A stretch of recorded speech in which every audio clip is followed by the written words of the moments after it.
Better be the same size, that's all I gotta say. And they're not the same size. I just this up. How did I do that?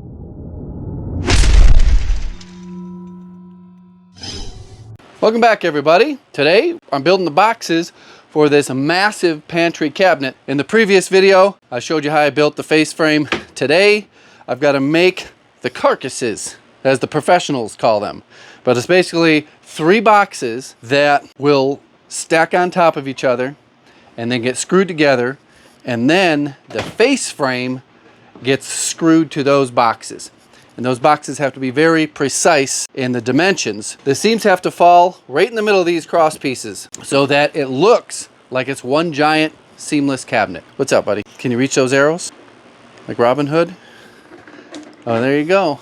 Put that in there. Why don't you go outside and shoot. 2 sheets of 3/4 inch domestic maple. Appearance grade is C2. I'm going to be using the track saw to break these sheets down. I will also be using the table saw. These tools here are the most basic tools that you would ever really want to start out making cabinets with.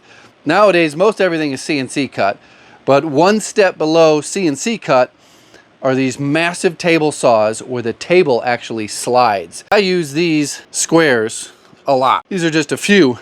The one that I recommend the most is not the Harbor Freight. This is a Pittsburgh. Throw this one in the trash. I don't know why I still have it in the workshop. What I have found is these little Irwins here work pretty darn good. So this is a machinist square. It's spot on. You can't get any better than that. You're just gonna have to kind of trust me, but I put this up here, put it up to the light, and it's dead on. There's no light passing through any of the seams. So this little Irwin works really good, especially when you're just working with wood. I'll leave links for this down in the description. This is a pretty big purchase, is the track saw, but it is so useful to keep in your van, your truck, or your tool trailer. It doesn't take up much room. The notebook, and I know I've been showing this on camera, and it looks like they're blank pages because of the way these bright lights wash it out. So as you can see, I actually do use this, and there are some dimensions in there. Just want to give you a close-up of these factory edges. They are pretty good. They don't always turn out this crisp and clean. This is the face frame laid out on the sheet of plywood. This is what I want as the back. It's going to have to slide over a little bit. I'm going to do my 15 here, my 24 here, and then this most likely will be scrap. And that's where the second sheet comes in. The second sheet underneath is going to be this side and all the tops and bottoms of these. This here is to allow for the toe kick. Right here is my flexibility. I've got 3/4 inch down for the top, and I've got about maybe a 1/2 inch to 3/8 of an inch to play with. So there's not much wiggle room. I want all the grains the same direction. Not necessary, but it is nice when you have all the grains of the wood going the same direction. So I've noticed some imperfections on this side because I don't want to do all my cuts backwards. Trying to figure that part out. I want to see the face that I'm working with. These are very, very heavy. So let's see if we can get this down.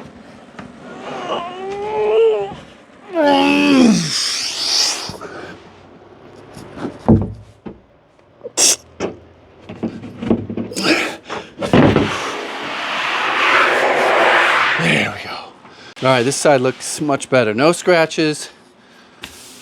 Looks real good. One thing you want to do is check to see if you can actually use the factory edges instead of having to recut every edge. I've gone all the way around and checked all these. I've got my track saw clamped to the board right there. I don't know if you can see, there's my pencil line right there and right there. This is how the track saw goes on. Because this is pre-finished and real slippery, that's why I'm using the clamps. A lot of times when you're breaking down plywood and it's not pre-finished, you can just set this on top of the plywood and it won't scoot around on you. Is the T-track where the clamps slide in.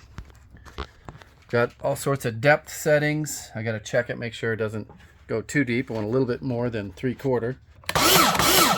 See how it slides down in? So you can plunge right down in.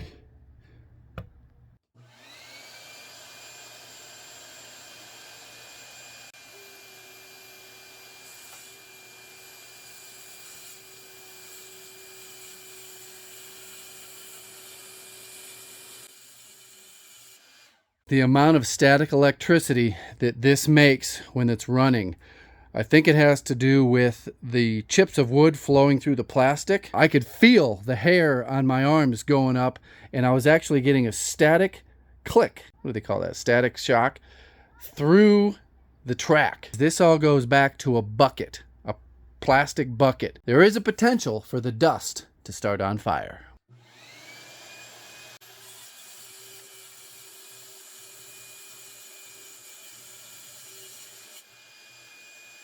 That distance there is for the toe kick. And we got, I don't know if you guys can see that, but I've got the lines drawn up on the middle of those cross pieces, right on the seam where it's cut. This is the second sheet.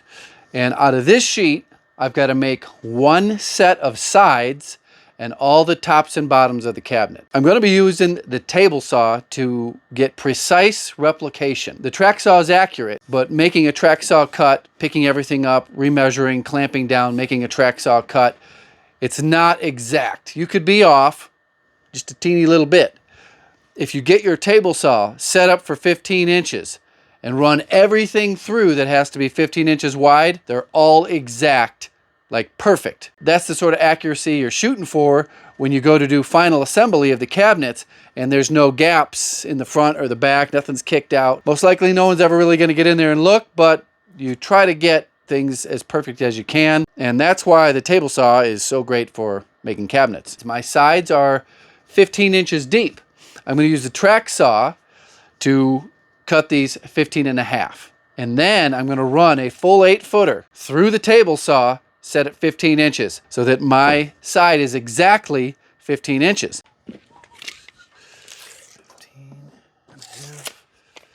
15.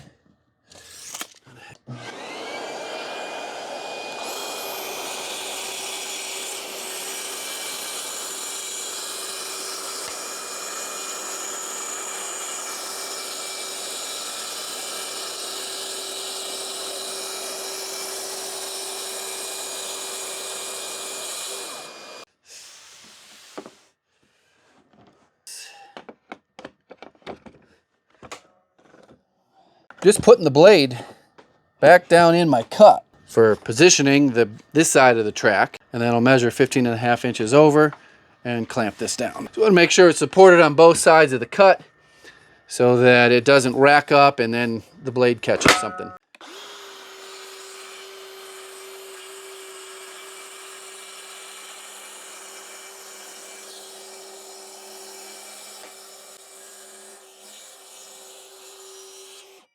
I don't think I turned my dust collection on for that one. That's why there's so much sawdust out here.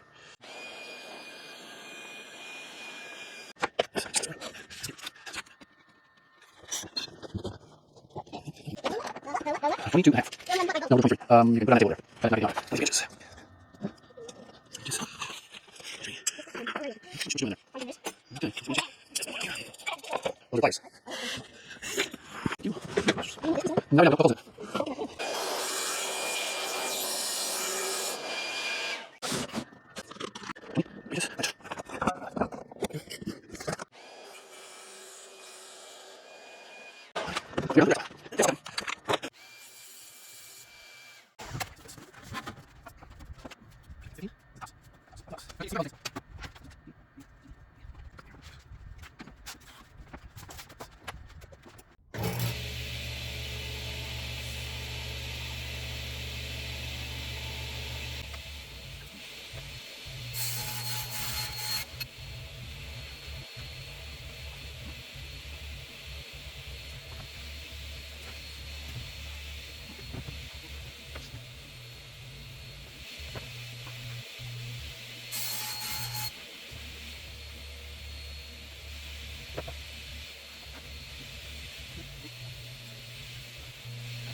through right there. I gotta move that.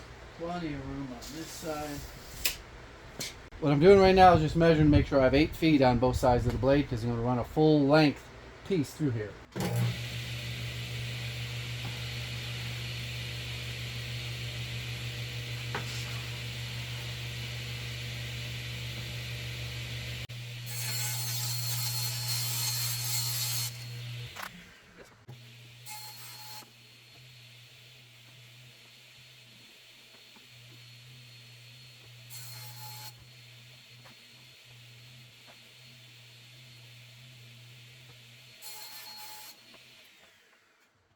These next pieces, I need 6 tops and bottoms. They're all going to be the exact same because the table saw is going to be the same for every cut.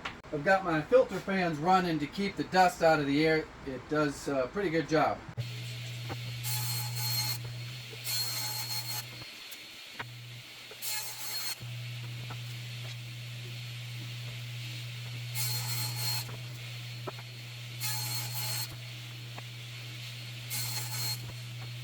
Try not to mess things up.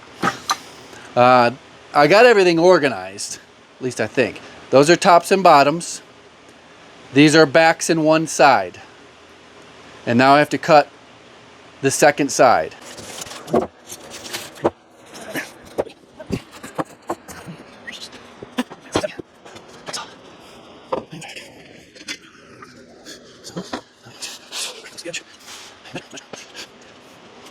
.37 and a heavy 1/16. Keep in mind, these sizes were not determined by a regular measurement. They were determined by the spacing of the existing upper and lower cabinet. This will all make sense when we go to install it. But there is a gap in the middle that is unknown. That's why I don't have like 37 and a half or 37. It's 37 and a freaking 16th. Might be an 8. Yeah, it's 37 and an 1/8. All right, 37 and an 1/8. Got to make sure we're cutting on the right side of the line. 37 and an 1/8. Yeah.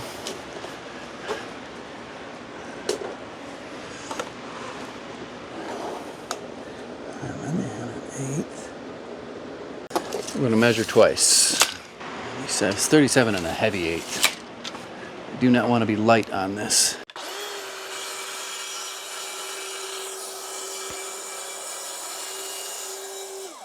These two better be the same size. That's all I gotta say. And they're not. They're not the same size. I just this up. How did I do that? Somehow I screwed that up. I did just double. All is not lost, because I did have some buffer room at the top. I have no idea how I screwed that up, but I did. So that means I got to cut this side and this back for the upper cabinet differently.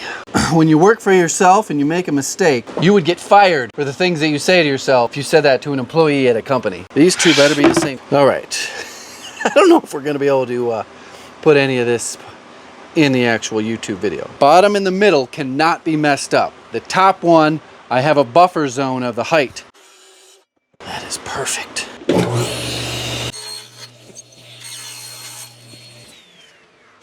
So something you guys might be noticing is that I'm rarely looking at the blade. Got to make sure your hands aren't going in the blade, but I'm looking at the fence. I'm making sure that this is tight to the fence and that it's not cocking out at all. This is pretty smoothed up. It's probably due for another wax actually. So I did take a measurement for the top cabinet on the face frame, and I do have enough room to shorten the top cabinet just a little bit. My hands aren't near the blade. I'm putting constant pressure on the fence and watching that seam.